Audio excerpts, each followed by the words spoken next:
মৰমৰ জোনাক,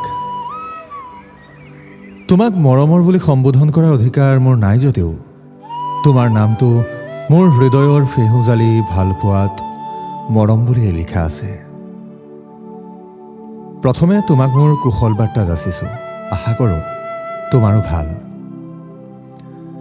যোৱাবাৰৰ ফাগুনটোকে ধৰি 4টা ফাগুন পাৰ কৰিলোঁ অবাবতে। সেয়ে ভাবিলোঁ এইবাৰ পলাশজোপা বেছি ৰঙা নৌহওঁতেই তোমালৈ চিঠিখন লিখি পেলাওঁ।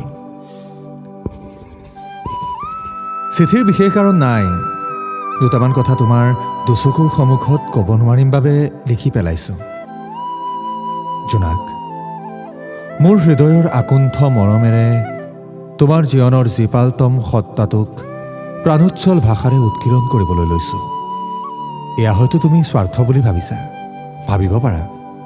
আচলতে কি জানা, বিস্তীৰ্ণৰ কুঁৱলীৰ ফাকেৰে যেতিয়া তোমালৈ চাওঁ, জোনাকবোৰ মুঠি মুঠিকৈ গলি সৰা যেন পাওঁ। বহুকেইটা সিক্ত শীতল শিশিৰৰ নিশাত ধোঁৱাৰ কুণ্ডলী পকাই হোষ্টেলৰ ছাদত বহি পৰোঁ। দুচকুৰ কেনভাছত তোমাক দেখোঁ, কিয় জানো এনে ভাৱ হয় কাষত যেন এখন তৃষ্ণাতুৰ হৃদয়ে ভালপোৱা পিবলৈ আৰ্তনাদ কৰিছে। হঠাৎ জ্বলন্ত চিগাৰেটৰ অৱশেষ দুখৰ আঙুলিত লাগি বাস্তৱলৈ চাওঁ, কথা কোনো নাই, ৰিক্ত চাৰিওফালে জোনাক। সেয়ে তোমাৰ নামটো নুসুধিলোঁ আজিলৈ। কি জানিবা তোমাৰ নামটোৰ সৈতে জোনাকৰ মিল নাই। বেয়া নাপাবা, জোনাকৰ মই আজন্ম প্ৰেমিক। ৰাণাদাৰ মায়াময় ৰূপালী জোনাক মোৰ মাৰো প্ৰিয় আছিল।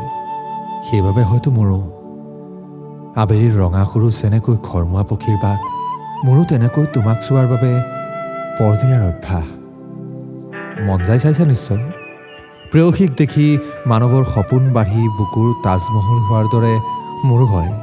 কিন্তু চিনেমাৰ দৰে নহয় বুলিও জানো কথাবোৰ।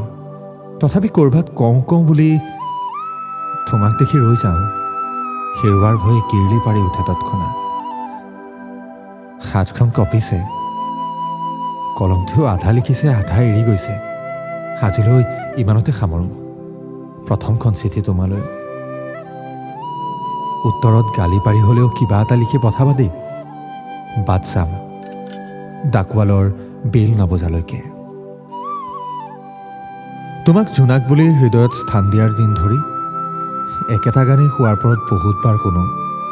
জোনাকে বিচাৰে কি, ফাগুনী বতাহে সোঁৱৰাই কি, তোমাকে তোমাকে তোমাকে। প্ৰান্তৰ কি কৰি কৃষ্ণচূড়াৰ তিনিআলিত সন্ধিয়া ৰৈ থকা ল'ৰাটো।